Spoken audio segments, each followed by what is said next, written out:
हनुमान् श्रीपदो वायुपुत्रो रुद्रो नघोजरः अमृत्यवीरवीरश्च ग्रामवासो जनाश्रयः धनदो निर्गुणः शूरो वीरो निधिपतिर्मुनिः पिङ्गाक्षो वरदो वाग्मी सीताशोकविनाशकः शिवः शर्वपरो व्यक्तो व्यक्ताव्यक्तो धराधरः पिङ्गकेशः पिङ्गरोमा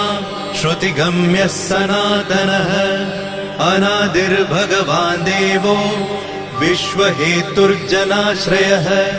आरोग्यकर्ता विश्वेशो विश्वनाथो हरीश्वरः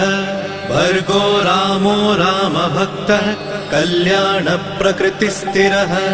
विश्वम्भरो विश्वमूर्तिर्विश्वाकारश्च विश्वपः विश्वात्मा विश्वसेव्योऽथ विश्वो विश्वहरो रविः विश्वचेष्टो विश्वगम्यो विश्वध्येयः कलाधरः प्लवङ्गमः कपिश्रेष्ठो